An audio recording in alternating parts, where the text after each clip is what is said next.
Prévoir, ça veut dire voir avant. D'accord? Donc on ne peut pas être organisé si on n'a pas prévu. D'accord? Alors il y aura toujours des imprévus évidemment, mais pensez toujours à cette définition du mot organisé. Alors, première chose, avant d'améliorer son organisation, c'est de savoir évaluer son temps, savoir ce que l'on fait dans une journée type au bureau. Si on n'a pas cette conscience de tout ce qu'on a à faire dans une journée, une semaine ou un mois, on ne peut pas repenser son organisation.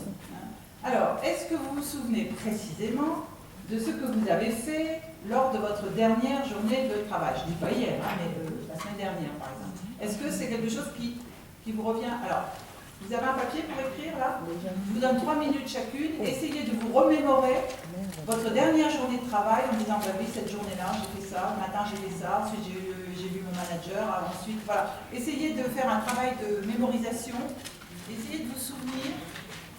Les autres, on ne pense plus à soi, et du coup, on ne donne pas une bonne image de soi. On est fatigué, on râle, on crie, on est énervé. Donc pensez à ça aussi, de se planifier une soirée, peut-être, je ne sais pas, entre amis, un bon film, voilà, quelque chose qui vous fasse du bien. Alors c'est aussi un objectif à noter. Alors, donc les outils. Oui, allez-y. Excusez-moi, j'avais une question. Oui. Toujours par rapport au manager. Moi j'ai un souci particulier avec mon manager. Alors, je vous arrête tout de suite. C'est demain le manager, d'accord? On sera là demain. Vous êtes là demain? Non, c'est dans la gestion du temps. Ah pardon, voilà.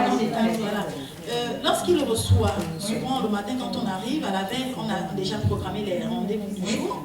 Et puis quand il arrive le matin, il a des visites personnelles qui n'ont rien à voir avec les rendez-vous qu'on a pris à la veille. Et puis ces personnes arrivent, ça fait 2 heures dans le bureau, ça papote, ça remonte. Et puis il y a des partenaires qui sont là, qui attendent. La parole, d'avoir un petit temps de parole à la fin de cette matinée à Dorothée pour qu'on puisse vous dire au revoir, Sylvia et moi, puisque on reprend l'avion ce soir pour la France.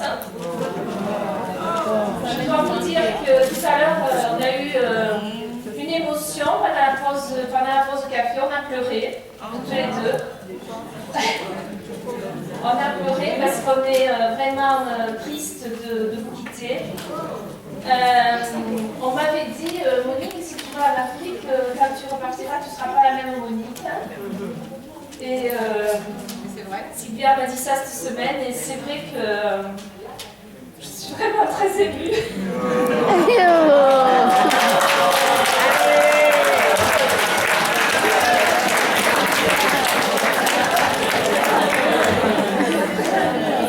C'est vraiment extraordinaire.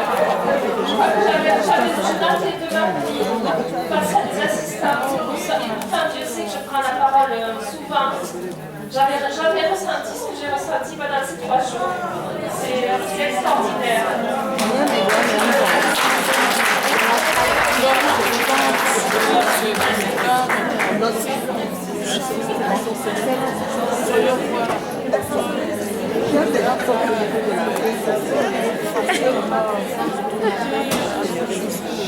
Alors, effectivement, moi aussi, je suis très émue et j'ai découvert vraiment des assistantes extraordinaires. J'imaginais pas qu'ici, en Afrique, quelquefois, vous avez des problèmes techniques, vous avez un management qui n'est peut-être pas le même que chez nous. Vous puissiez être aussi compétente et vraiment, je vous admire toutes. Et on aura beaucoup de choses à raconter à nos équipes. Et je pense que ça va leur donner aussi des forces pour continuer le combat qui est de défendre la profession. Et on aura cet exemple que nous avons vécu cette semaine avec vous, toujours présent à l'esprit. Alors encore merci pour toute cette force que vous nous donnez.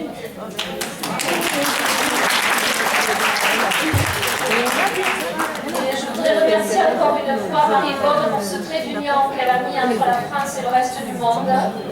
C'est fabuleux, je pense que ce n'est qu'un début parce que je ne réalisais pas très bien l'importance de ces liens. Maintenant que j'ai réalisé, j'ai vraiment envie de développer, d'être plus souvent avec vous, que d'autres personnes viennent, que vous veniez, qu'on fasse plein de choses ensemble.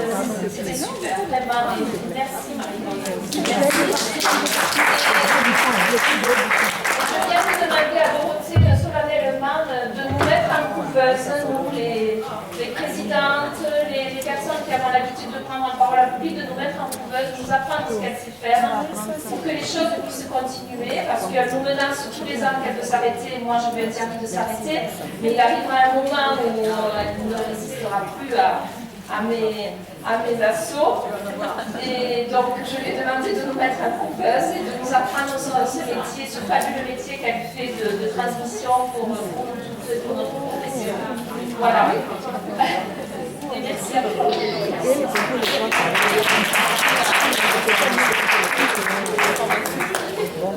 Nous disons merci à Monique, Javi et Sylvia Rionnet qui ont eu la gentillesse de venir partager leur expérience avec nous. Nous vous donnons rendez-vous du 13 au 14 juin pour celles qui pourront faire le déplacement à Toulouse à l'occasion du 20e anniversaire de l'association de Toulouse. Je crois qu'elles ont été créées pratiquement au même moment parce que c'était les clubs privilèges. Et le club privilège de Toulouse est devenu la RPMA Haute-Garonne. Donc du 13 au 14 juin, rendez-vous à Toulouse pour le 20e anniversaire de la FEMAS.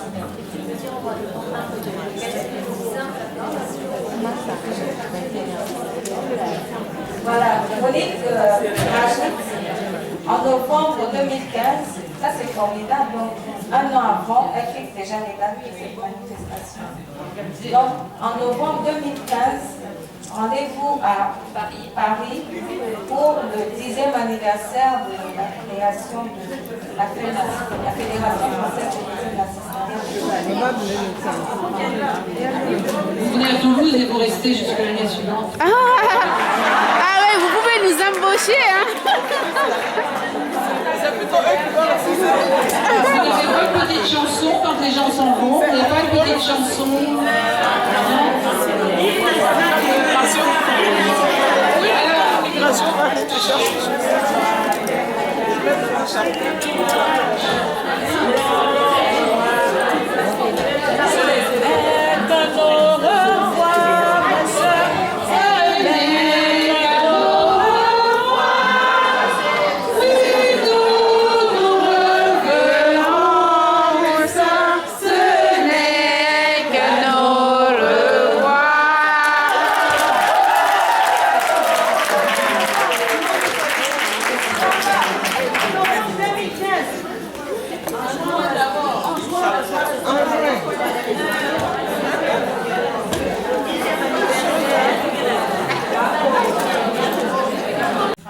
correspond bien à ce que vous avez souhaité. Si à l'extérieur, la signalétique, l'organisation de la signalétique à l'extérieur et à l'intérieur, mais déjà à l'extérieur, pour signifier que c'est bien à cet endroit-là qu'il y a eu la manifestation, vérifier que les documents effectivement relatifs à la manifestation ont bien été livrés, vérification, si on peut, du bon fonctionnement des appareils. Je branche, je regarde si ça marche. Comme ça, je dormirai tranquille, quoi, parce que sinon on ne dort pas la veille. Hein. On a tout qui se repasse dans la tête en disant est-ce que j'ai pensé à ça? Est-ce que ça a été bien fait, etc.